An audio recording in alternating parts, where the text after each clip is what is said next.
Once again, I welcome Brother Stephen to continue the message and speak about how do you and I prepare our life in order to receive God. So stay tuned. Once again, thank you so much. God bless you all. I welcome Brother Stephen to take over.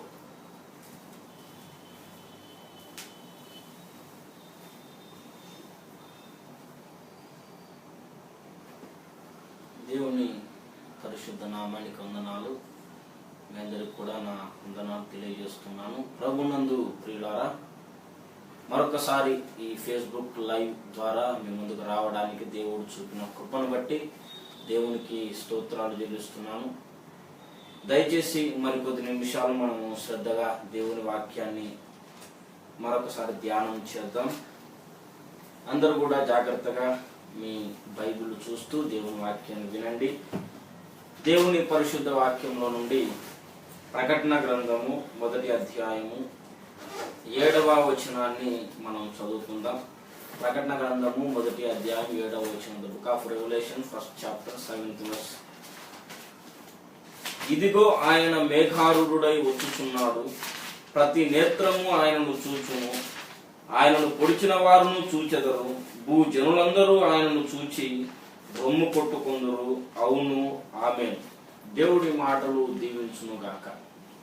ప్రభునందు ప్రియులారా, చదవబడిన లేఖన భాగములో ఇదిగో ఆయన మేఘారూఢుడై వచ్చుచూ ఉన్నాడు అని పరిశుద్ధాత్మ దేవుడు భక్తుడైన యోహాను ద్వారా వ్రాయిస్తూ ఉన్నాడు. ఆయన మేఘారూఢుడై వచ్చుచున్నాడు అంటే యేసయ్య రెండవ రాకడకు సంబంధించిన విషయం అది. యేసయ్య రెండవసారి మేఘాల మీద ఆసీనుడై వస్తాడు అని ఇక్కడ లేఖనం తెలియజేస్తుంది. యేసయ్య ఎలా వస్తాడు అంటే మేఘారూఢుడై వస్తాడు అని లేఖనం ఇక్కడ తెలియజేస్తుంది. పిల్లలు, యేసయ్య రాకడను మనం గుర్తించడానికి మరొక చిహ్నం ఏమిటంటే అపోస్తుల కార్యములు 1వ అధ్యాయం. అపోస్తుల కార్యములు 1వ అధ్యాయము పిల్లలారా 11వ వచనాన్ని చూద్దాం. గలిలయ మనుషులారా, మీరెందుకు నిలిచి ఆకాశం వైపు చూచుచున్నారు? మీ యొద్ద నుండి పరలోకమునకు చేర్చుకొనబడిన ఈ యేసే ఏ రీతిగా పరలోకమునకు వెళ్ళుట మీరు చూచితిరో ఆ రీతిగానే ఆయన తిరిగి వచ్చునని వారితో చెప్పిరి.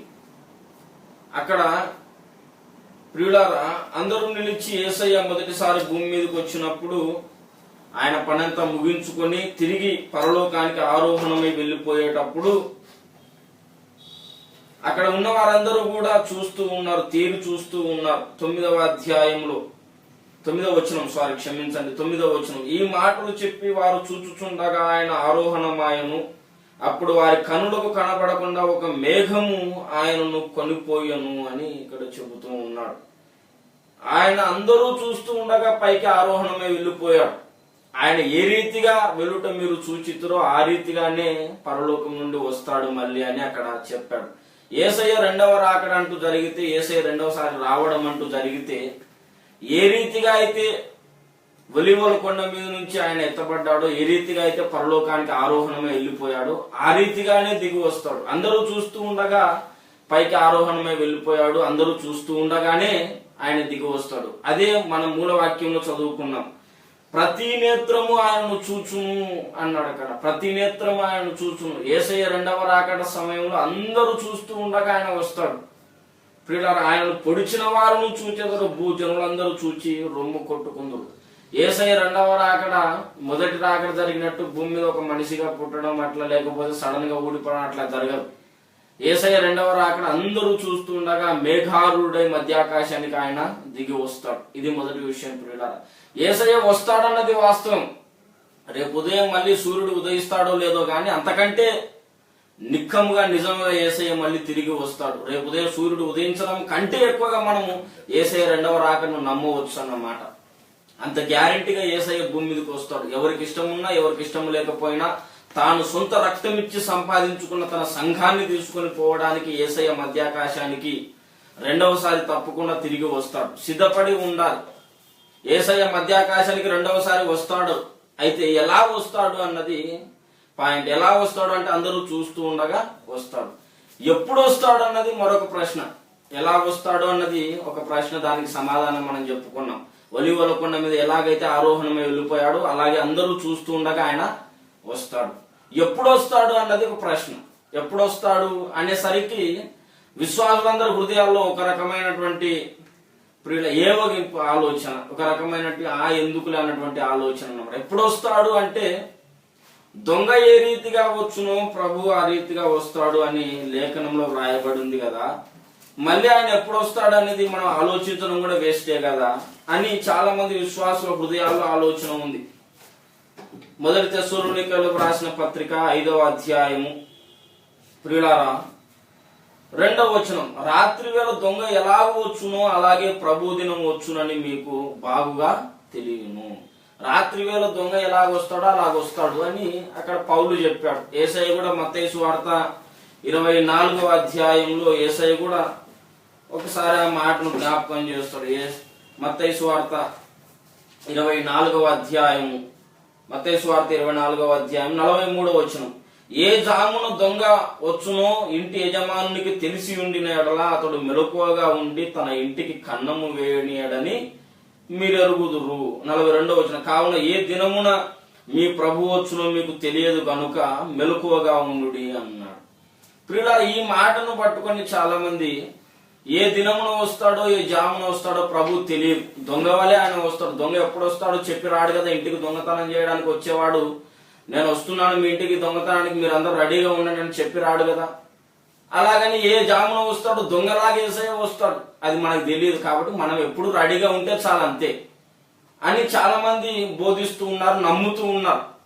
అయితే మొదటి తెస్సలోనికైలకు రాసిన పత్రికలో వ్రాయబడినటువంటి మాటను పోయిన వారం చెప్పాను, మళ్ళీ ఒకసారి నేను జ్ఞాపకం చేయాలనే ఆలోచన దేవుడు నా హృదయంలో కలిగించాడు. ప్రియులారా, తెస్సలోనికైలకు రాసిన మొదటి పత్రికలో మనం చదువుకున్న వాక్యం 5వ అధ్యాయం ప్రియులారా 2వ వచనం నుండి నేనే చదువుతున్నాను. మొత్తం కింది వరకు 4వ వచనం వరకు 5 వచనాల వరకు చదువుతున్నాను, జాగ్రత్తగా చూడండి.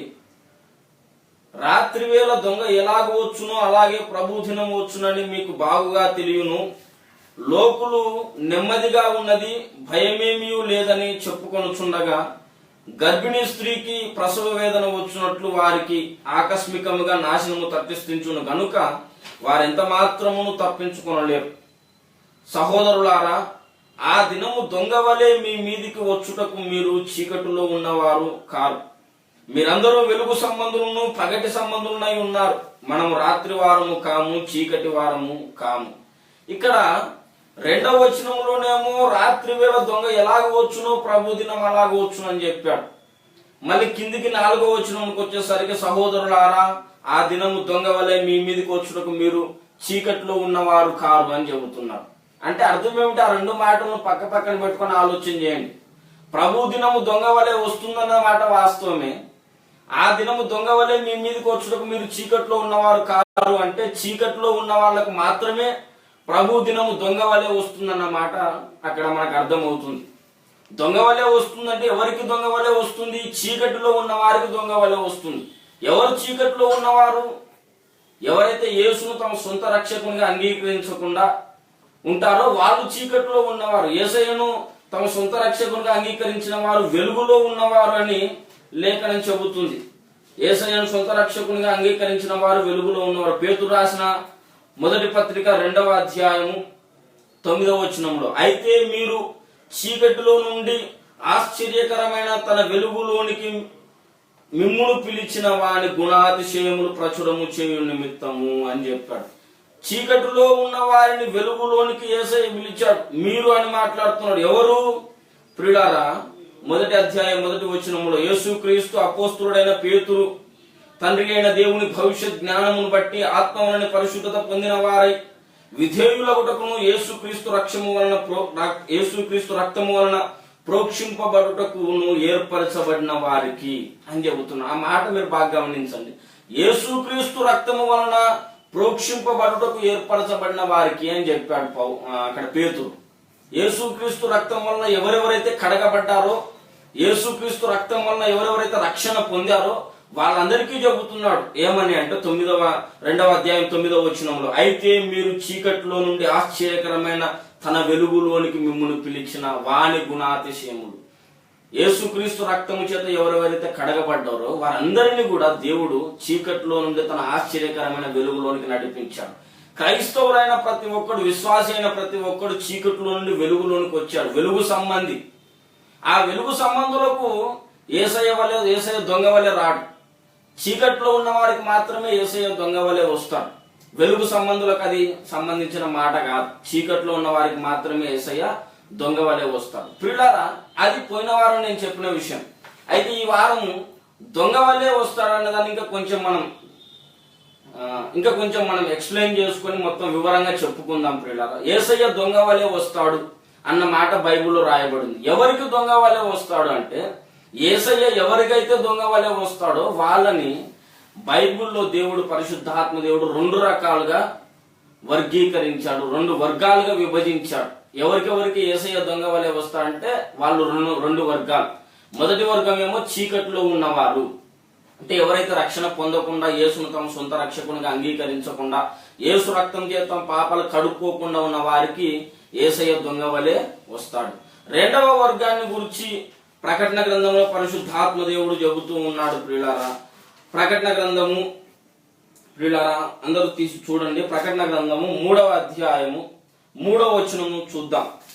నీవెలాగు ఉపదేశము పొందితువో, ఎలాగు వింటువో జ్ఞాపకము చేసుకొని దానిని గైకొనుచు మారు మనస్సు పొందుము. నీవు జాగరూకుడవై ఉండని ఎడల నేను దొంగ వలె వచ్చేదను. ఏ గడియ నీ మీదికి వచ్చేదనో నీకు తెలియనే తెలియదు. అక్కడ మీరు బాగా చూడండి, ఆలోచన చేయండి.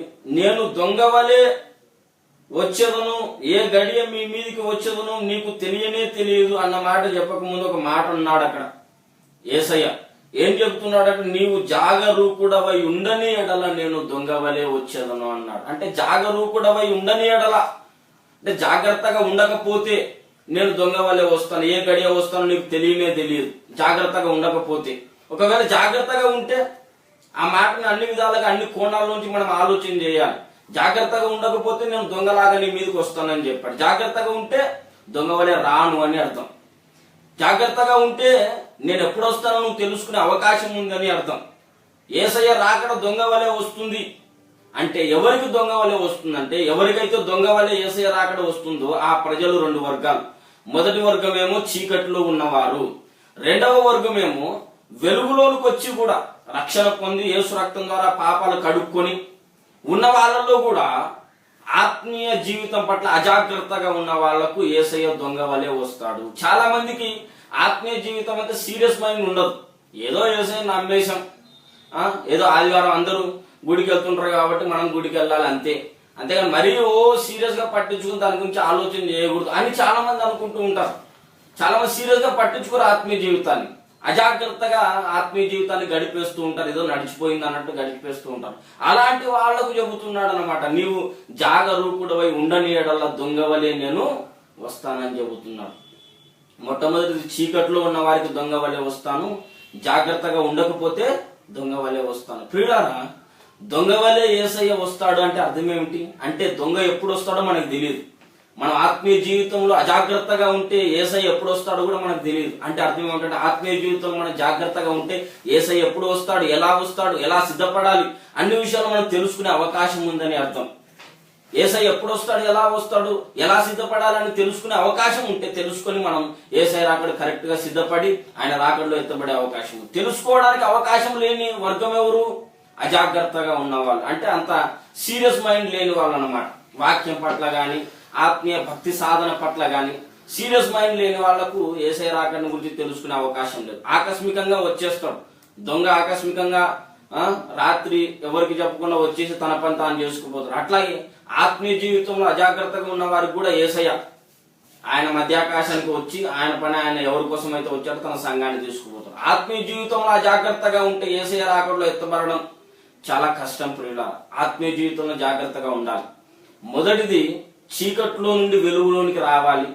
వెలుగులోనికి వచ్చిన తర్వాత కూడా ఆత్మీయ జీవితం పట్ల, భక్తి సాధన పట్ల సీరియస్ మైండ్ మనం కలిగి ఉండాలి. వాక్యంలోని విషయాలు తెలుసుకోవాలి, దాని ప్రకారం నన్ను నేను కట్టుకోవాలి అన్న దాని విషయంలో మనం సీరియస్ మైండ్ లేకపోతే యేసయ్య దొంగ వలె వస్తాడన్న మాట వాళ్ళకు కూడా చెందుతుంది. ఎవరైతే రక్షణ పొంది వెలుగులో ఉండి ఆత్మీయ జీవితం పట్ల సీరియస్ మైండ్ కలిగి ఉంటారో, జాగ్రత్తగా ఉంటారో, వాళ్ళకి యేసయ్య దొంగ వలె రాడు. వాళ్ళు యేసయ్య ఎప్పుడు వస్తారో తెలుసుకునే అవకాశం ఉంది. సంఘానికి మనం బోధించాల్సిన విషయం ఏంటంటే యేసయ్య దొంగ వలె వస్తాడని కాదు, యేసయ్య రాకడ ఎప్పుడు జరుగుతుందో మనం స్పష్టంగా తెలుసుకునే అవకాశం ఉందన్న మాట సంఘానికి బోధించాలి. ఎందుకంటే సంఘము చీకట్లో లేదు. సంఘము చీకట్లో ఉంటే ఒకవేళ దొంగ వలె వస్తారు. సంఘం వెలుగులో ఉంది కనుక మనం సంఘానికి బోధించవలసిన మాట ఏంటంటే యేసయ్య ఎప్పుడు వస్తాడు మనం తెలుసుకుని సంఘానికి బోధించాలి. ప్రియులారా, మనము ఇంకొక మాట మనం చూస్తే కనుక అదే మత్తయి సువార్తలో, మత్తయి సువార్త 25వ అధ్యాయంలో, మత్తయి సువార్త 25వ అధ్యాయం ప్రియులారా 5వ వచనం, అక్కడ 10 మంది కన్యకల ఉపమానము రాయబడింది. తమ దివిటీలు పట్టుకొని పెండ్లి కుమారుని ఎదుర్కొనుటకు బయలుదేరిన 10 మంది కన్యకల గురించి వ్రాయబడింది. 5వ వచనం, 25వ అధ్యాయం 5వ వచనం, పెండ్లి కుమారుడు ఆలస్యము చేయగా వారందరూ కునికి నిద్రించుచుందిరి. 10 మంది కన్యకలు ఉన్నారు. ఆ 10 మంది కన్యకలు యేసయ్యను ఎదుర్కోవడానికి తమ దివిటీలు పట్టుకొని రెడీగా ఉన్నారు. అయితే పెండ్లి కుమారుడు కాస్త ఆలస్యం చేశాడు. ఆలస్యం చేయగా అందరూ కూడా కునికి నిద్రపోతూ ఉన్నారు. మొత్తం 10 మంది కన్యకలు నిద్రపోతున్నారు. అప్పుడు ఏం జరిగిందంటే 6వ వచనంలో, అర్ధరాత్రి వేళ ఇదిగో పెండ్లి కుమారుడు అతను ఎదుర్కొన రండి అను కేక వినబడెను అని చెబుతాం. 10 మంది నిద్రపోయారు. అయితే పెండ్లి కుమారుడు రాక ముందు ఒక కేక వినిపించింది. ఆ కేక విని అందరూ నిద్ర లేచారు. అట్లాగే ప్రియులారా, యేసయ్య రాక టైంలో కూడా యేసయ్య ఎప్పుడు వస్తాడో సార్వత్రిక సంఘానికి దేవుడు తెలియజేస్తాడు. ముందు కేక అన్నది వినబడ్డ తర్వాతనే యేసయ్య రాక జరుగుతుంది. ఒకవేళ దొంగ వలె వస్తాడన్నది వాస్తవం అయితే, యేసయ్య దొంగ వలె వస్తాడన్నది వాస్తవం అయితే, దొంగ ఎప్పుడైనా కూడా ముందు ఒకరిని పంపిస్తాడా, కేక పెట్టి నేను వస్తున్నానని చెప్పేసి ఆలోచన చేయండి. ముందెవరిని పంపించాడు కదా, అకస్మాత్తుగా తెలియకుండా వస్తాడు. ఇక్కడ పెళ్లి కుమారుడు వల్లే యేసయ్య వస్తాడు. పెళ్లి కుమారుడు ఎట్లా వస్తాడు? ముందు ఒకరిని పంపిస్తాడు, కేక వేయండి అని చెప్పేసి. ఇదిగో పెళ్లి కుమారుడు వచ్చుచున్నాడని కేక వినిపిస్తూ ఉంటది. ప్రియులారా, ఇక్కడున్న విషయం కూడా మనకి ఏం చెబుతుందంటే యేసయ్య దొంగ వలె రాడు, సంఘానికి యేసయ్య పెళ్లి కుమారునిలాగా వస్తాడు. ప్రియులారా, మొత్తానికి నేను నిరూపించగోరుతున్నటువంటి సత్యం ఏమిటంటే యేసయ్య దొంగ వలె వస్తాడు అన్నది వాస్తవమే, యేసయ్య దొంగ వలె రాడు అన్నది వాస్తవమే. యేసయ్య దొంగ వలె ఎవరికి వస్తాడు, ఎవరికి యేసయ్య దొంగ వలె రాడు అన్నది మనం ఆలోచన చేయాలి. యేసయ్య దొంగ వలె వచ్చే ప్రజలు 2 వర్గాలు. ఒకటి చీకట్లో ఉన్నవారు, రెండవది వెలుగులోనికి వచ్చి కూడా ఆత్మీయ జీవితంలో అశ్రద్ధగా అజాగ్రత్తగా ఉన్న వారికి యేసయ్య దొంగ వలె వస్తారు. వెలుగులో ఉన్న వారికి, ఆత్మీయ జీవితం పట్ల జాగ్రత్త కలిగి ఉన్న వారికి యేసయ్య దొంగ వలె రాడు. రక్షణ పొందిన వారికి యేసయ్య దొంగ వలె రాడు. యేసయ్య రాకడ ఎప్పుడు వస్తుంది, ఎలా వస్తుంది స్పష్టంగా తెలుసుకునే అవకాశం ఉంది. రక్షణ పొందిన వారికి, వెలుగులో ఉన్న వారికి, ఆత్మీయ జీవితం పట్ల జాగ్రత్తగా ఉన్న వారికి యేసయ్య పెండ్లి కుమారునిలాగా వస్తాడు. ముందు కేక వినిపిస్తుంది. ఆ కేక వినిపించిన వెంటనే వాళ్ళందరూ సిద్ధపడతారు, అప్పుడు ఆయన వస్తాడు. ఈ 2 లేఖనాలను బట్టి ప్రియులారా, ప్రకటన గ్రంథంలో ఉన్నటువంటి లేఖన భాగం, తెస్సలోనికలకు రాసిన మొదటి పత్రికలో ఉన్న లేఖన భాగం, అట్లాగే మత్తయి సువార్త 25వ అధ్యాయం 6వ వచనంలో ఉన్న లేఖన భాగం, ఈ వచనాలన్నింటినీ పోగు చేసుకుంటే మనకు ఒక సత్యం బయటకు వస్తుంది. అదేమిటంటే యేసయ్య సంఘానికి దొంగ వలె రాడు. సంఘం కోసం వచ్చేటప్పుడు యేసయ్య పెండ్లి కుమారుని వలె వస్తాడు. ప్రియులారా, ఇంకొక ఆలోచించదగ్గ విషయం ఏంటంటే దొంగ వలె యేసయ్య వస్తాడని చెప్పే బోధకులందరూ కూడా ఒక మాట చెబుతారు. అదేంటంటే యేసయ్య ఎప్పుడు వస్తే మనకేముందండి, మనమైతే రెడీగా ఉండాలి కదా. దొంగ వలె వస్తాడంటే ఏ క్షణాన వస్తాడో తెలియదు. ఆ మాట మంచిదే కదా, ఏ క్షణాన వస్తాడో తెలియదు, జాగ్రత్తగా ఉండండి. అందరూ ప్రతిక్షణం జాగ్రత్తగా యేసయ్య కోసం కనిపెడతారు కదా, మంచిదే కదా అన్న బోధ చెబుతూ ఉంటారు. యేసయ్య రాకడ కొరకు ప్రతిక్షణం సిద్ధపడి ఉంటారు కదా అని చెబుతారు. దాన్ని పైకి చూస్తే ఆ మాట మంచిగానే కనిపిస్తుంది. కాస్త లోతుగా ఆలోచన చేస్తే అదేమంత ఆరోగ్యకరమైన బోధగా కనిపించదు. కాస్త లోతుగా చూడాలన్నమాట. ఏ క్షణాన్నైనా యేసయ్య వస్తాడు అంటే అన్ని క్షణాలకు సిద్ధపడి ఉంటారు కదా అన్నమాట పైకి మంచిగా ఉంటుంది. కానీ లోతుగా ఆలోచన చేస్తే అది హితము కాని బోధగా ఉంటుంది. ప్రియులారా, యేసయ్య ఏ క్షణాన వస్తాడు అంటే అందరూ సిద్ధపడి ఉంటారు అన్నది వాళ్ళ భావన. అయితే ప్రియులారా, మనం యేసయ్య రాకడ కోసం సిద్ధపడాలి అంటే ఎలా సిద్ధపడాలి? అసలు సిద్ధపడడం అంటే ఏంటి? అసలు సిద్ధపడడం అంటే ఏంటి అని మనం అడిగితే కనుక ఏం చెప్తారు? ప్రేమ కలిగి, భక్తి కలిగి, పరిశుద్ధత కలిగి, ప్రార్థన జీవితం కలిగి, వాక్య ధ్యానం చేస్తూ భక్తి సాధనకు సంబంధించిన సకల విషయాలు మనం చేస్తూ ఎప్పుడు రెడీగా ఉండాలండి, అదే యేసయ్య రాకడ కోసం మనం సిద్ధపడడం అని చెబుతారు. అయితే అసలు విషయం నేను ఈరోజు మీకు చెబుతాను ప్రియులారా. యేసయ్య రాకడ కొరకు మనం సిద్ధపడము అన్న విషయాన్ని మనం ఆలోచన చేయడానికి పూనుకుంటే, అంత్యకాలంలో దేవుడు మహాశ్రమల కాలం అనే ఒక ప్రత్యేక కాలఘట్టాన్ని దేవుడు నిర్ణయించి పెట్టాడు. అంత్యకాలంలో 7 సంవత్సరాల నిడివి కలిగినటువంటి శ్రమల కాలాన్ని దేవుడు నిర్ణయించి పెట్టాడు. ఆ శ్రమల కాలానికి, మహాశ్రమల కాలానికి ముందు యేసయ్య వస్తాడా, ఆ మహాశ్రమల కాలం మధ్యలో యేసయ్య వస్తాడా, ఆ మహాశ్రమల కాలం చివరిలో యేసయ్య వస్తాడా? సార్వత్రిక సంఘం అంతట్లో కూడా యేసయ్య శ్రమల కాలానికంటే ముందే వస్తాడన్న ఒక బోధ చాలా మంది చేస్తున్నారు.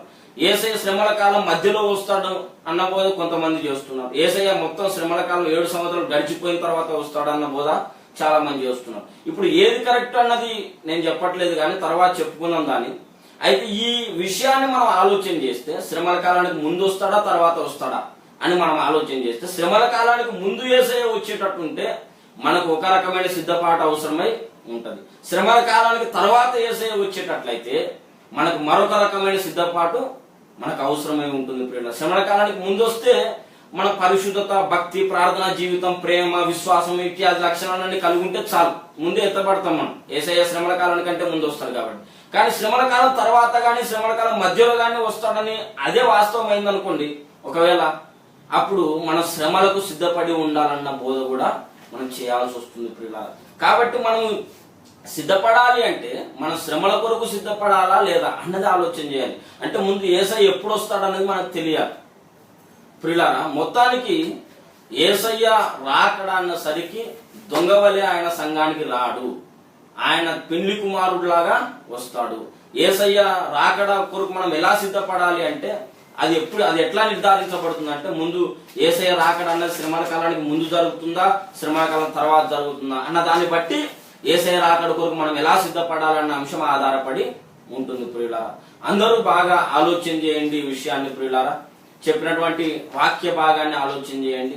ప్రతి వారము కూడా మేము ఈ 2వ రాకడకు సంబంధించిన అంశాలని మేము కొనసాగిస్తూ ఉంటాం ప్రియులారా.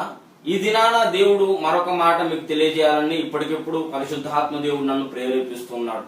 అసలు మేము ఈ లైవ్ ప్రోగ్రామ్ ఎందుకు స్టార్ట్ చేయాలనుకున్నాం, అసలు ఈ లైవ్ ప్రోగ్రామ్ ద్వారా మేము ఎందుకు మీ ముందుకు వచ్చాం అన్నది ఒక విషయం మీకు తెలియజేయాలని దేవుడు జ్ఞాపకం చేస్తున్నాడు ప్రియులారా. ఈ లైవ్ ప్రోగ్రామ్ మేము స్టార్ట్ చేయడానికి గల కారణం ఏమిటంటే, అపోస్తుల కార్యములు 3వ అధ్యాయము 21వ వచనములో పరిశుద్ధాత్మ దేవుడు ఒక మాట రాయించాడు. అపోస్తుల కార్యములు 3వ అధ్యాయము 21వ వచనం, అన్నిటికీ కుదురుబాటు కాలములు వచ్చునని దేవుడు ఆది నుండి తన పరిశుద్ధ ప్రవక్తల నోట పలికించను, అంతవరకు యేసు పరలోక నివాసి అయ్యునుట ఆవశ్యకము అని ఇక్కడ దేవుడు చెబుతున్నాడు. పరిశుద్ధాత్మ దేవుడు అన్నిటికీ కుదురుబాటు కాలములు వచ్చునని దేవుడు ఆది నుండి తన పరిశుద్ధ ప్రవక్తల నోట పలికించను, అంతవరకు యేసు పరలోకవాసి అయినుట ఆవశ్యకం. అంతవరకు యేసు పరలోకవాసి అయినుట ఆవశ్యకము అంటే అంతవరకు యేసయ్య భూమి మీదకి రాడు అని అర్థం. అంతవరకు యేసయ్య 2వ రాకడ జరగదు అని అర్థం. ఎంతవరకు అంటే అన్నిటికీ కుదురుబాటు కాలములు వచ్చేంత వరకు. సార్వత్రిక సంఘంలో ఉన్నటువంటి బోధలన్నిటికీ కుదురుబాటు కాలాలు జరిగేంత వరకు, సార్వత్రిక సంఘంలో ఉన్నటువంటి దుర్బోధలన్నీ పెకిలించి వేయబడేంత వరకు, సార్వత్రిక సంఘం అంతా కూడా సత్యంలో ప్రతిష్ఠించబడేంత వరకు. యేసయ్య ప్రార్థన చేశాడు కదా, యోహాను సువార్త 17వ అధ్యాయం 17వ వచనంలో, సత్యమందు వారిని ప్రతిష్ఠ చేయమని యేసయ్య ప్రార్థన చేశాడు. ఆ ప్రార్థనకు తండ్రి అయిన దేవుడు జవాబిచ్చేంత వరకు, సత్యమందు సార్వత్రిక సంఘం అంతా ప్రతిష్ఠించబడేంత వరకు, పౌలు బోధలోనికి విశ్వాసులందరూ వచ్చేంత వరకు యేసు పరలోకవాసి అయినుట ఆవశ్యకము.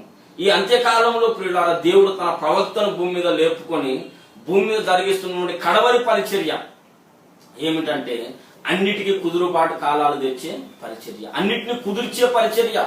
చెల్లాచెదురుగా ఉన్నటువంటి సిద్ధాంత గందరగోళాన్నంతను తొలగించి సార్వత్రిక సంఘం అంతటినీ ఒకే బోధలోనికి నడిపించి, పౌలు ఏ బోధ అయితే మొదటి శతాబ్దంలో చేశాడో, ఆదిమ అపోస్తలులకు దేవుడు ఏ బోధ అయితే అప్పగించాడో ఆ బోధ కోసం పోరాడే పరిచర్య ఈ అంత్యకాలంలో దేవుడు తన ప్రవక్త ద్వారా జరిగిస్తూ ఉన్నాడు. ఆ పనిలో మా వంతు పాత్ర సమర్థవంతంగా చేయడానికి మేము పూనుకున్నాం. దేవుడు ప్రసంగి గ్రంథంలో పరిశుద్ధాత్మ దేవుడు చెబుతాడు కదా, చేయుటకు నీ చేతికి వచ్చిన పని శక్తిలోకము లేకుండా చేయుము అంటారు. చేయుటకు మా చేతికి దేవుడి పని అప్పగించాడు. ప్రవక్త ద్వారా దేవుడు భూమి మీద ఫలానా పని జరిగిస్తున్నాడని మా కన్నులకు దేవుడు బయలుపరిచాడు, ప్రత్యక్షత అనుగ్రహించాడు. ఆ పనిలో మేము సహకారులుగా ఉండాలని మనస వాచ కర్మణ తీర్మానం చేసుకున్నాం. హృదయపూర్వకంగా కమిటెడ్ గా మేము దాని కొరకు అంకితమైపోయాం. అందుకొరకు ఆ పని కొరకు పూడుకున్నాం. ఈ లైవ్ ప్రోగ్రాం ద్వారా మీ ముందుకు రావడానికి కారణం కూడా అదే. అన్నిటికీ కుదురుబాటు కాలాలు తెచ్చే పరిచర్య దేవుడు అంత్యకాలంలో భూమి మీద తన ప్రవక్త ద్వారా జరిగిస్తున్నాడు. ఆ ప్రవక్తకు మేము సహకారులుగా ఉండాలన్నదే మా ఆలోచన. ఆ పరిచర్యలో మా వంతు పాత్ర మేము సమర్థవంతంగా నెరవేర్చాలి. మా చేతికి వచ్చిన పని శక్తిలోపం లేకుండా మేము చేయాలి అన్నదే మా ఆలోచన. ఆ కార్యక్రమం కొరకు మేము ఈ లైవ్ ప్రోగ్రామ్ ప్రారంభించాం. ప్రియులారా, ఈ ప్రోగ్రామ్ లో మొట్టమొదటిగా మీకు చెబుతున్న విషయం ఏంటంటే యేసయ్య రెండవ రాకడను గురించిన అంశాన్ని మనము ధ్యానం చేస్తూ ఉన్నాం. యేసయ్య రెండవ రాకడను గురించిన అంశాన్ని ధ్యానం చేసినప్పుడు కూడా ప్రకటన గ్రంథంలో యేసయ్య రెండవ రాకడను గురించి వ్రాయబడి ఉంది. ఆ ప్రకటన గ్రంథానికంటే ముందు యూదా పత్రిక రాయబడింది. యూదా పత్రిక రాసేటప్పుడు ఆ యూదా భక్తుడు ఏమనుకున్నాడంటే మనకందరికీ కలిగేడు రక్షణను గూర్చి వ్రాయాలని ఆయన ఆలోచన చేశాడు, అనుకున్నాడు. ఆ మాట చూడండి, యూదా పత్రిక 1వ అధ్యాయం 3వ వచనంలో, ప్రియులారా మనకందరికీ కలిగేడు రక్షణను గూర్చి మీకు వ్రాయవలనని విశేష ఆసక్తి గలవాడినై ప్రయత్నపడుచుండగా పరిశుద్ధులకు ఒక్కసారి అప్పగింపబడిన బోధ నిమిత్తము మీరు పోరాడవలనని మిమ్మును వేడుకొనుచు వ్రాయవలసి వచ్చును. ఆయన విశేష ఆసక్తి గలవాడై ఒక విషయాన్ని రాయాలని ప్రయత్నపడుచు ఉన్నాడట. మామూలు ఆసక్తి కాదు, మనస్సులో స్థిర తీర్మానం చేసుకున్నాడు, ఈ విషయం నేను ఇప్పుడు రాయాలి అని. ఏ విషయము అంటే మనకందరికీ కలిగేడు రక్షణను గూర్చి రాయాలని ఆయన అనుకున్నాడు. అయితే పరిశుద్ధాత్మ దేవుడు అది కాదు నాయన, నువ్వు రాయాల్సింది ఇంకొక విషయం ఉందని చెప్పేసి, నువ్వు రాయవలసిన విషయం ఏమిటంటే పరిశుద్ధులకు ఒక్కసారి అప్పగింపబడిన బోధ నిమిత్తము మీరు పోరాడవలనని రాయని చెప్పాడు. అప్పుడు రాశాడు అన్నమాట. ఆ పుస్తకాన్ని తీసుకొని వచ్చి పరిశుద్ధాత్మ దేవుడు యేసయ్య రెండవ రాకడను గురించి తెలియజేసే ప్రకటన గ్రంథానికి ముందు పెట్టాడు. అంటే అర్థం ఏమిటి? ప్రకటన గ్రంథంలో యేసయ్య రెండవ రాకడకు సంబంధించిన అంశం ఉంది. రెండవ రాకడ కంటే ముందు ఒక పుస్తకాన్ని పెట్టాలని దేవుడు నిర్ణయించాడు. దాని కొరకు యూదా అనే భక్తుని దేవుడు వాడుకోవాలనుకున్నాడు. ఆ యూదా భక్తుని ఆలోచన ఏమో వేరే విధంగా ఉంది. పరిశుద్ధాత్మ దేవుడు ఆయన ఆలోచన మార్చేసి, అయ్యా ఇది కాదు నువ్వు రాయాల్సింది, రెండవ రాకడ కొరకు ప్రజలు ఎలా సిద్ధపడాలో నువ్వు రాయాలి. ఎలా సిద్ధపడాలి అంటే పరిశుద్ధులకు ఒక్కసారి అప్పగింపబడిన బోధ కోసం పోరాడాలి. రెండవ రాకడ కంటే ముందు భూమి మీద జరగవలసిన అత్యంత అవసరమైన పరిచర్య, ఆవశ్యకమైన పరిచర్య ఏమిటంటే పరిశుద్ధులకు ఒక్కసారి అప్పగింపబడిన బోధ నిమిత్తం ప్రతి ఒక్క క్రైస్తవుడు పోరాడాలి. పరిశుద్ధులకు ఒక్కసారి అప్పగింపబడిన బోధ నిమిత్తం పోరాడాలంటే అర్థం ఏమిటి? పరిశుద్ధులకు ఒక్కసారి అప్పగింపబడిన బోధకు వ్యతిరేకమైన బోధతో మనం పోరాడాలి అని అక్కడ భావం వస్తుంది. ఆదిమ అపోస్తలులకు పరిశుద్ధులకు దేవుడు ఒక బోధన అప్పగించాడు. ఆ బోధకు వ్యతిరేకమైన బోధ సార్వత్రిక సంఘంలో బోధించబడుతుంది. దానికి వ్యతిరేకంగా మనం పోరాటం సాగించాలి. ఆదిమ అపోస్తలులు బోధించిన బోధకు వ్యతిరేకమైన బోధ, వాక్య సారాంశమైన బోధకు వ్యతిరేకమైన బోధ ఏదైతే ఉందో దాన్ని పెకిలించి వేయడానికి ప్రతి క్రైస్తవుడు కూడా అంత్యకాలంలో ఉద్యమించాలి. ప్రతి క్రైస్తవుడు కూడా ఈ పని చేయాలి. ప్రియులారా, మీరు బాగా ఆలోచన చేయండి. ప్రతి తరములో కూడా దేవుని కార్యాలు మారుతూ ఉంటాయి. ఎప్పుడు దేవుడు ఒకే పని చేయడు. దేవుడు పని చేస్తాడన్నది ఎంత వాస్తవమో ఆయన పనులు మారుతూ ఉంటాయి, ఆయన కార్యాలు మారుతూ ఉంటాయి. హబక్కూకు ప్రవచన గ్రంథంలో ఆ మాట రాయబడి ఉంది. హబక్కూకు గ్రంథం అందరూ తీసి చూడండి దయచేసి. హబక్కూకు గ్రంథం 3వ అధ్యాయం 2వ వచనంలో, యెహోవా నిన్ను గూర్చిన వార్త విని నేను భయపడుచున్నాను. యెహోవా సంవత్సరములు జరుగుచుండగా నీ కార్యమును నూతన పరచుము, సంవత్సరములు జరుగుతుండగా దానిని తెలియజేయుము అని చెప్పాడు. ఇక ప్రవక్త ప్రార్థన చేస్తూ ఉన్నాడు. హబక్కూకు ప్రవక్త, సంవత్సరములు జరుగుతుండగా నీ కార్యమును నూతన పరచుము, సంవత్సరములు జరుగుతుండగా దానిని తెలియజేయము అని ప్రార్థన చేస్తున్నాడు. అంటే అర్థం ఏమిటి? సంవత్సరాలు జరిగే కొద్దీ, తరాలు గడిచే కొద్దీ దేవుని కార్యం నూతన పరచబడుతూ ఉంటుంది. దేవుని కార్యం నూతన పరచబడుతూ ఉంటుందన్న వాస్తవమే. దాన్ని ఏ తరంలో ఉన్నటువంటి భక్తులు మా తరంలో దేవుడు ఏ పని చేస్తున్నాడు అని ఆలోచన చేసి హబక్కూకులాగా దానిని మాకు తెలియజేయమని ప్రార్థన చేయాలి. ప్రియులారా, దావీదు గురించి అపోస్తుల కార్యంలో ఒక మాట రాయబడింది. దావీదు గురించి ప్రియులారా, ఇది ఒక మాట చూద్దాం మనం. దావీదు గురించి అపోస్తుల కార్యం 13వ అధ్యాయం 36వ వచనం, దావీదు దేవుని సంకల్పము చొప్పున తన తరము వారికి సేవ చేసి నిద్రించి తన పితరుల యుద్ధకు చేర్చబడి కుళ్ళిపోయాను గాని దేవుడు లేపిన వాడు కుళ్ళు పట్టలేదు. దావీదు దేవుని సంకల్పము చొప్పున తన తరము వారికి సేవ చేసి నిద్రించాడు. తన తరము వారికి దావీదు సేవ చేసి నిద్రించాడన్నది ఒక మాట, దేవుని సంకల్పము చొప్పున సేవ చేశాడన్నది మరొక మాట. మన తరం వారికి మనం సేవ చేయడం ముఖ్యమైన పాయింట్ కాదు. మన తరం వారికి మనము దేవుని సంకల్పము చొప్పున సేవ చేయాలి. దావీదు గురించి పరిశుద్ధాత్మ దేవుడు ఇచ్చిన సాక్ష్యం మన గురించి ఇవ్వాలి. తన తరము వారికి దేవుని సంకల్పమును ఎరిగి దావీదు సేవ చేశాడు. మన తరం వారికి మనము కూడా ఈ తరములో దేవుని సంకల్పం ఏంటి, దేవుడు భూమి మీద చేస్తున్న పని ఏంటి అనేది ఎరిగి మనం మన తరం వారికి దేవుని సేవ చేయాలి. ప్రియులారా, వీటన్నిటినీ నేను చెప్పిన మాటలు మరొకసారి చూసి ఆలోచన చేయండి. ప్రకటన గ్రంథానికి ముందు యూదా పత్రిక రాస్తూ పరిశుద్ధులకు ఒక్కసారి అప్పగింపబడిన బోధ నిమిత్తము పోరాడాలని దేవుడు రాశాడు. అన్నిటికీ కుదురుబాటు కాలంలో వచ్చునని దేవుడు ఆది నుండి తన పరిశుద్ధ ప్రవక్త నోట పలికించను. అంతవరకు యేసు పరలోక వాసి ఉంటే ఆవశ్యకం, అంతవరకు యేసయ్య భూమి మీదకి రాడు. ఈ మాటలు రెండింటిని ఆలోచన చేస్తే యేసయ్య రాకడ కంటే ముందు భూమి మీద తప్పకుండా జరగవలసిన ఒక పరిచర్య ఏమిటంటే సార్వత్రిక సంఘంలో ఉన్నటువంటి సిద్ధాంత గందరగోళం తొలగిపోవాలి. సార్వత్రిక సంఘంలో ఉన్నటువంటి సిద్ధాంతములన్నీ పౌలు బోధనలోనికి రావాలి. ఏది సత్యం ఏది అసత్యం అని ప్రతి క్రైస్తవుడు ఆలోచన చేయాలి. ఆలోచన చేసి సత్యాన్ని తెలుసుకోవాలి, పరిశోధన చేసి సత్యాన్ని తెలుసుకోవాలి. తెలుసుకున్న సత్యంలో తాను ప్రతిష్ఠించబడాలి. అందరూ ప్రతిష్ఠించబడడానికి తన వంతు ప్రయాస శక్తి లోపం లేకుండా పడాలి. అందుకొరకు దేవుడు ఎంతకాలంలో ఒక ప్రవక్తను లేపుకున్నాడు. ప్రియులారా, ఆ పరిచర్య కొరకు ఒక ప్రవక్తను లేపుకున్నాడు. ఇది మేము కూడా ఈ చేపట్టిన ఈ కార్యక్రమం మా శక్తికి మించింది. అయితే పరిశుద్ధాత్మ దేవుడు మాకు సహాయం చేస్తున్నాడు. ఎప్పటికప్పుడు ఎన్నో ఆటంకాలు కలుగుతున్నాయి, అయినా సరే పరిశుద్ధాత్మ దేవుడు సహాయం చేస్తున్నాడు. కాబట్టి నన్ను సాయి బ్రదర్ని దేవుడు నడిపిస్తున్నాడు. కాబట్టి మేమిద్దరం కలిసి పనికి పూనుకున్నాం. ప్రియులారా, మా ప్రాంతంలో మేమున్నటువంటి ప్రాంతంలో ఆర్సిపురంలో బైబిల్ స్టడీ కూడా ప్రతి బుధవారం జరుగుతుంది. చాలా మంది వస్తున్నారు. ఆసక్తి కలిగిన వారందరూ బైబిల్ స్టడీకి కూడా రండి. సండే ఆరాధన జరుగుతుంది. అతి త్వరలోనే మేము సిటీలో కూడా ఒక బైబిల్ స్టడీ ఓపెన్ చేయాలని ఆలోచనలో ఉన్నాం, ప్రార్థన చేస్తున్నాం. ఒక 2-3 వీక్స్ లో మేము ఆ ప్రోగ్రామ్ ని స్టార్ట్ చేయొచ్చు. సిటీలో ప్రోగ్రామ్ లో కూడా మీరు పాల్గొనండి. వీలైతే దేవుని చిత్తం అయితే దేవుడు మమ్మల్ని ప్రేరేపించిన విధంగా ఈ ప్రోగ్రామ్ ను కూడా లైవ్ ప్రోగ్రామ్ ను కూడా వీక్లీ 2 times మేము ఇవ్వాలని మా హృదయాల్లో, ఇద్దరి హృదయాల్లో, నా హృదయంలో, సాయి బ్రదర్ హృదయంలో దేవుడు ఆలోచన కలిగించాడు. మీరు కూడా ప్రార్థన చేయండి. అందరికీ నేను వినియోగించుకునే విషయం ఏంటంటే ఈ వ్యూస్ చూస్తున్న వారందరూ కూడా మొత్తం చూసేంత వరకు కంప్లీట్ చేయకండి దయచేసి. కొంచెం చూస్తే విషయం మీద అర్థం కాదు. సంగతి మొత్తం వినాలి, చెప్పేది మొత్తం వినాలి, తర్వాత ఒక అభిప్రాయానికి రావాలి. కనుక ఈ దినాన్ని నేను చెప్పిన అంశాలు మరొకసారి మీ దృష్టికి తెస్తాను. యేసయ్య దొంగ వలె వస్తాడు అన్న అంశం గురించి మనం మాట్లాడుకున్నాం. యేసయ్య దొంగ వలె వస్తాడు అన్నది వాస్తవమే, యేసయ్య దొంగ వలె రాడు అన్నది వాస్తవమే. యేసయ్య దొంగ వలె చీకట్లో ఉన్న వారికి వస్తాడు. రక్షణ పొందని వారికి, రక్షణ పొంది కూడా అజాగ్రత్తగా ఉన్న వారికి యేసయ్య దొంగలాగా వస్తాడు. కాబట్టి వాళ్ళు యేసయ్య రాకడ గురించి తెలుసుకునే అవకాశం లేదు. యేసయ్య పెళ్లి కుమారుడుగా వస్తాడు. యేసయ్య రాకడ తెలుసుకునే అవకాశం ఉంది. ఎవరికంటే రక్షణ పొంది వెలుగులో ఉన్న వాళ్లకు, రక్షణ పొంది వెలుగులో ఉండి ఆత్మీయ జీవితంలో జాగ్రత్తగా ఉన్న వాళ్లకు యేసయ్య పెళ్లి కుమారుడుగా వస్తాడు అన్న విషయాన్ని మనం ఈ దినాల లేఖనాల ఆధారంగా నిరూపించుకున్నాం. అట్లాగే ఈ పరిచర్య మేము ఎందుకు ప్రారంభించామో కూడా మీకు తెలియజేసే అవకాశం దేవుడు మాకు ఇచ్చాడు. మీరందరూ కూడా ప్రతి వారం మమ్మల్ని ఎంకరేజ్ చేస్తూ చూస్తున్నందుకు మీకు అందరికీ మా హృదయపూర్వకమైన వందనాలు. దేవుడి మాటలు దీవించును గాక.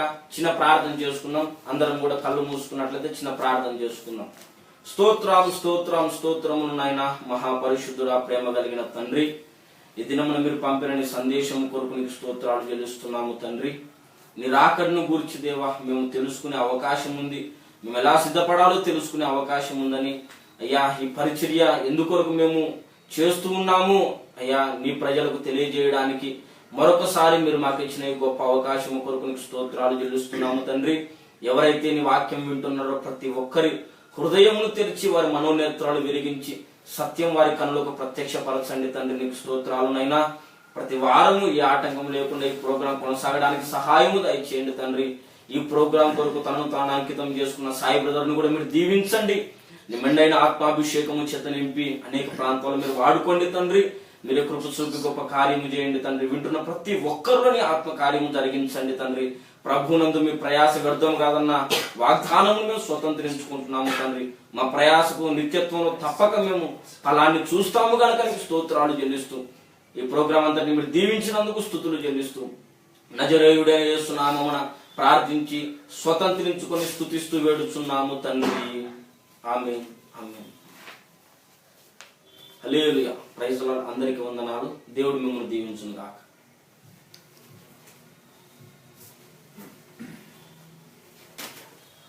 Praise the Lord. Hallelujah. Once again, I welcome you, brothers and sisters. Today's message, brother was basically talking about how is the Lord going to come. Many people have different interpretations. Here, what we need to understand is, what is a preacher saying or what is the pastor saying is not important. What is the scripture talking about? The Lord's second coming is more important. The word of God says in Acts of the Apostles, chapter 1, verse 11, what it says, the day the Lord has risen, the day he'll come back in the same way. But many people talk about that the day of the Lord will come like a thief in the night. That is a right statement. But to who? To who is a question.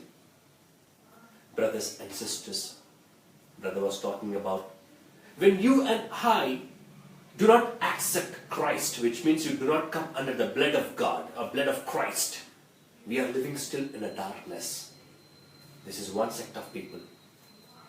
The other sect of people are those people who have accepted Christ but do not want to have intimacy with God, do not want to have a spiritual food. The spiritual food is nothing else. It's just this book called Bible. If you and I do not have intimacy with God with this book, I'm telling you, the day of the Lord will come like a thief in the night. No word, no heaven. If you and I do not dwell in this book called Bible, the word of God, there is no way to heaven. Brothers and sisters, brother was talking about it. What is the Bible saying? It says in the book of St. John's Gospel 8 verse 12, the Bible says, I am the light of this world. Who is the light? Christ. So if you and I follow Christ through this book, we shall walk in the light. What God says? I am the light. When you accept Him through this book and have intimacy with God, that is when you and I starts walking in the light. There is no darkness. We are not the children of dark. We are the children of light. Brothers and sisters, so many deep revelations. As I told you all, way before I accepted Christ wholeheartedly, I hated this book called Revelation because never understood anything. But today, I love to read this book, Revelation, because this book reveals two things. One is the coming of the Lord, and second one, how you and I need to prepare ourselves to receive the Lord's second coming, so that you and I can reign with the Lord forever and forever. Many people, once I had questioned, I have come across some people, Christians who accepted Christ. And what is life here? Let's enjoy our life. Life is only once. Let's enjoy it to the core. If we die here, we'll go somewhere. But when you read, even I had the same thought before coming to Christ or accepting the word. But when I read the book, Revelations, how am I going to live? My life on this earth is temporary. Perhaps 60 years, 70 years. But if I walk in obedience and have a holy life with God, I will reign with God forever. Brothers and sisters, please join us every Saturday, and hopefully by next week we're going to have 2 live services, Friday and Sunday, or we'll just let you know. Please, as in when you have time, as in when we come online, as brother reveals us deep secrets, we're going to have in English as well. Please join us. The way I am blessed with this brother's message, it is your turn to be blessed. Not only be blessed, be a blessing to nation. As we were talking about why we are coming on live. Why we are coming on live? Brother was talking about it. So I'll tell you 3 important reasons. One is we are only, on the verge of saving souls for God. We want to be a soul winner and inject a spiritual food called the Word of God. And the third one is how to accept Christ and how to prepare ourselves for the Lord's second coming and how to reject Antichrist. These 3 things. If anybody who is interested in saving souls for God or getting the harvest for God, it is your time, my brothers and sisters. You can message me, you can ping your phone numbers. I myself will call you. We will talk to you all. These are the last days. Let's come together in saving souls for God. Brothers and sisters, join us. We will let you know the city address as soon as we start. In the mid of September, we're going to start every Saturday there. Live worship, deep secrets in the Word. Brothers and sisters, I thank all the people who have received the Word. Brothers and sisters, I believe that you have written down the verses. Meditate on them. Speak to your people. Tell them how the Lord is going to come. How you and I need to walk in this world. If you want to meet the Father in heaven, I'm telling you, I'm challenging you all, meet the Son on this earth. If you and I do not meet the Son, forget about meeting the Father in heaven. This deep revelations God spoke to me many months back, but I didn't understand the deep secrets in it. But when I started meditating on it, God, really I'm telling you, my brothers and sisters, join us. On Wednesdays we have Bible studies in BHL. We're going to have that same thing in city as well. Please join us so that we will all go together, get harvest for God.